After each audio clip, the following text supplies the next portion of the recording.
ఖండిస్తా ఉన్నాం. ప్రజలకు అర్థమయ్యే విధంగా చెప్పే ప్రయత్నం చేస్తాం. తప్పకుండా ఇది బీజేపీ మోసపూరిత విధానాలల్లా ఒక లేటెస్ట్ ఏఐ మోడల్ మారుతున్న కాలానికి అనుగుణంగా ఏఐ మోడల్లో మసిపూసి మారేడుకాయ చేసేటువంటి విధానంలో ప్రజలు మోసం చేస్తూ ఉంది. టెక్నాలజీ పేరు మీద అంటే ఇంతకుముందు జిఎస్టీ మీద వసూలు చేసి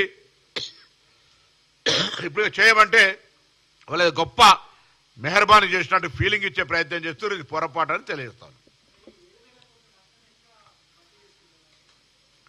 అందుకే రాష్ట్ర ప్రభుత్వం పక్షాన అధికారులతోటి మంత్రివర్గంలో ఇతరత్ర అనుభవజ్ఞులైనటువంటి ఆర్థిక నిపుణులతో సలహాలు తీసుకొని దానికి సంబంధించిన ఆలోచన చేస్తాం.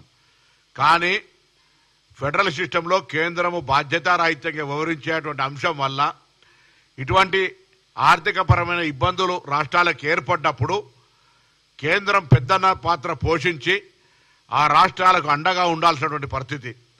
కానీ రాజకీయ దురుద్దేశంతో అధికార పక్షం ఇక్కడ కాదు, ప్రతిపక్ష పార్టీ అయినటువంటి కాంగ్రెస్ పార్టీ తెలంగాణ రాష్ట్రంలో అధికారంలో ఉందని వివక్షపూరితంగా వ్యవహారం చేస్తా ఉన్నాడు. ఇది మనం ప్రత్యక్షంగా ప్రస్ఫుటంగా గమనిస్తా ఉన్న పక్కన ఆంధ్రప్రదేశ్ రాష్ట్రానికి ఇస్తున్న నిధులు, తెలంగాణకు ఇస్తున్నటువంటి నిధులు. ఇవాళ మన దగ్గర తిరుపులార్ రీజనల్ రింగ్ రోడ్డు సంబంధించి, మెట్రో విస్తరణకు సంబంధించి, గోదావరి జలాలు హైదరాబాద్ తీసుకొచ్చేటువంటి అంశానికి సంబంధించి, ఇంటర్నల్ ఇన్ఫ్రాస్ట్రక్చర్ ఇంప్రూవ్మెంట్కి సంబంధించి, ఎడ్యుకేషన్ ఇన్స్టిట్యూషన్స్ ఇంప్రూవ్మెంట్కి సంబంధించి, ఇండస్ట్రియల్ డెవలప్మెంట్ గ్రోత్కు సంబంధించి, ఐటీకి సంబంధించినటువంటి అనేకమైనటువంటి అభివృద్ధి తీసుకురావడానికి సంబంధించిన అంశాల లోపల కేంద్రం పూర్తిగా వివక్షపూరితంగా వ్యవహరిస్తూ ఉంది.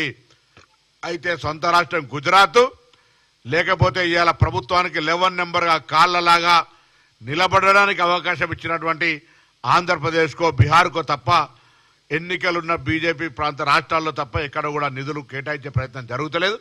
ఆ విధానంలో తెలంగాణకు పూర్తిగా అన్యాయం జరుగుతూ ఉంది. మరి అటువంటి విషయం లోపల 7,000 కోట్ల నష్టానికి తెలంగాణ నుంచి ప్రాతినిధ్యం వహిస్తున్నటువంటి మంత్రులు ఏ విధంగా తెలంగాణను ఆదుకోవడానికి ప్రయత్నం చేస్తారో చెప్పాల్సిన బాధ్యత ఈ రాష్ట్రం నుంచి ప్రాతినిధ్యం వహిస్తున్న కేంద్ర మంత్రులపై ఉంది అనే మాట కూడా తెలంగాణ ప్రభుత్వం పక్షాన, ప్రజల పక్షాన ఆ ఇద్దరు మంత్రులకు కూడా తెలియజేస్తా ఉన్నాం.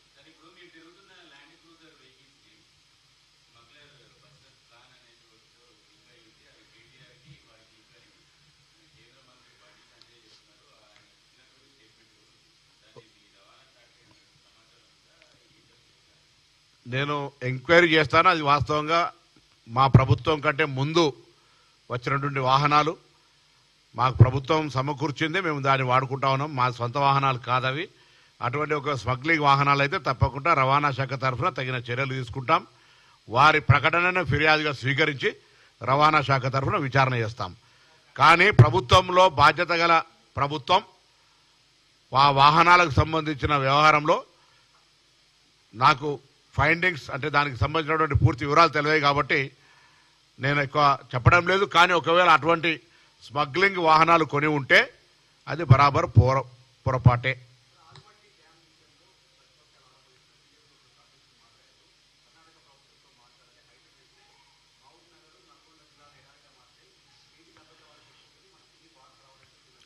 తెలంగాణ ప్రభుత్వం కృష్ణా నదికి సంబంధించి కానీ, గోదావరి నదికి సంబంధించి కానీ, మిగులు నీరు, నికర జలాలు, అదే వరద జలాలు, వాటికి సంబంధించి వినియోగానికి సంబంధించి ఒక ప్రణాళిక తీసుకొని తెలంగాణ ప్రయోజనాలకు సంబంధించి చాలా స్పష్టంగా ముందుకు పోయే ప్రయత్నం చేస్తా ఉన్నాం. రాజకీయ పార్టీలను కోరుతా ఉన్నా, అంతర్గతంగా Bharatiya Janata party, TRS party, Congress party, CPI, CPM, ఎంఐఎంలు ఎవరైనా ఇంటర్నల్ పొలిటికల్ ఫైటింగ్ జరగనియండి.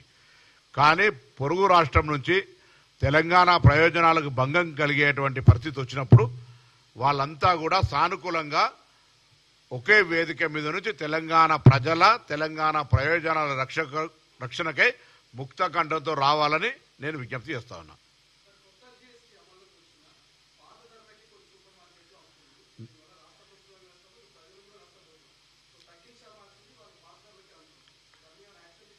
మీరు ఆలస్యంగా వచ్చి నేను చెప్పింది అదే. ఇవాళ మీరు 38 సంవత్సరాల నుంచి రక్తం పీల్చినట్టు పీల్చి మనం జనరల్ బ్లడ్ టెస్ట్ చేస్తాం, రక్తం ఎక్కిన తర్వాత దూది స్టిక్కర్ వేయకపోతే రక్తం అట్లనే బయటకు వస్తుంటుంది. అట్లనే ధరలు దక్కించడం అని చెప్పి ఏం నియంత్రణ లేకపోతే అదే ధరకు అమ్ముతారు. భారతీయ జనతా పార్టీ విధానం అట్లా కనబడతా ఉంది.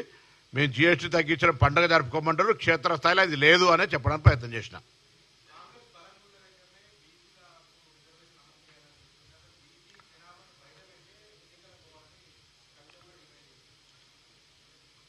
సరే, ఇప్పుడు రాజకీయ ప్రకటనలు ఉనికి కోసమో వాళ్ళ యొక్క ఐడెంటిటీ కొరకో చేస్తే దానికి సంబంధం నేను రెస్పాండ్ కావడం పొరపాటు. ప్రభుత్వము ట్రాన్స్పరెంట్గా, చట్టపరంగా, న్యాయపరంగా, పద్ధతి ప్రకారం, ప్రజాస్వామ్య ప్రకారం చట్టసభల్లో ఉన్నటువంటి విధానాలు, హక్కుల మేరకు మా ప్రయత్నం కొనసాగుతుంది. ఇంతకంటే మెరుగైన విధంగా చేయొచ్చు అని చెప్పగలిగే వ్యక్తులు ఎవరున్నా నేను బహిరంగంగా ఆహ్వానిస్తా ఉన్నాం. వాళ్ళు సమయం ఇస్తే పోయి కలిసి వాళ్ళ నుంచి విషయం స్వీకరణ చేయడానికి కూడా నాకేం సిద్ధం లేదు, నాకేం అభ్యంతరం లేదు. కానీ రాజకీయ కోణం నుంచి ఆలోచన చేస్తే నేను అంతకంటే కరడు కట్టిన కాంగ్రెస్ వాదిని గట్టిగా జవాబు చెప్పగలుగుతాం. మా పార్టీ కానీ మా ప్రభుత్వం కానీ బలహీన వర్గాలకు న్యాయం చేసే అంశానికి సంబంధించి చిత్తశుద్ధితోటి పద్ధతి ప్రకారంగా ప్రభుత్వం పక్షాన రిజర్వేషన్లు ఇచ్చేటువంటి ప్రక్రియకు ముందుకు పోతా ఉంది. మిగతా ఇంకేదైనా సబ్జెక్ట్ ఉంటే మళ్ళీ ఒకరోజు ప్రెస్ కాన్ఫరెన్స్ చేస్తాం. ఇవాళ దయచేసి జీఎస్టీ పేరు మీద 8 సంవత్సరాలు గబ్బర్ సింగ్ ట్యాక్స్ పేరు మీద దోచిన విధానం, ఈరోజు ట్యాక్సులు తగ్గించడం పండుగ చేసుకునేటువంటి విధానం తప్పు. ఎక్కడ కూడా ఆ ప్రభావం లేదు. మొన్ననే నిర్మలా సీతారామన్ గారు వైజాగ్ వచ్చినప్పుడు 6 నెలలల్లా 22 లక్షల కోట్లు సంపాదించడం ట్యాక్స్ పేరు మీద చెప్పినటువంటి వ్యక్తి ఇవాళ రాష్ట్రాల దేశంలో ఉన్న ప్రజలందరికీ మీ మీద గొప్ప మెహర్బానీ చేసినాం, మేము ఈ దేశంలో ఈ ప్రజలు బతకడానికి మరొక విప్లవాన్ని, ఆర్థిక విప్లవాన్ని తీసుకొచ్చినాం.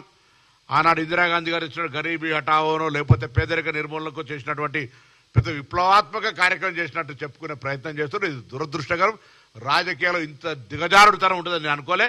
8 సంవత్సరాలుగా రక్తం పీల్చినట్టు, నేను 1 HP కాదు హెచ్పీలకు అన్లిమిటెడ్ రక్తం పీల్చి ఇప్పుడు దాన్ని ఏదో స్ట్రీమ్ లైన్ చేస్తున్నాం, ఇక మీరు పండుగ జరుపుకోని అని చెప్తే అంతకంటే మూర్ఖత్వం లేదు, దీనికంటే దురదృష్టకరం లేదు. భారతీయ జనతా పార్టీ వైఖరి పట్ల ప్రజలు అర్థం చేసుకొని ఇంతకుముందు మిత్రుడు అడిగినట్టుగా ధరలు తగ్గించినాయని చెప్పేసి పండుగ జరుపుకోమంటే పోయి కొనుగోలు చేయడం దగ్గర మాత్రం ఏ ఒక్క రూపాయి ధర తగ్గినటువంటి ప్రభావం లేదు. దీని మీద భారతీయ జనతా పార్టీ జవాబు చెప్పాలని డిమాండ్ చేస్తాను.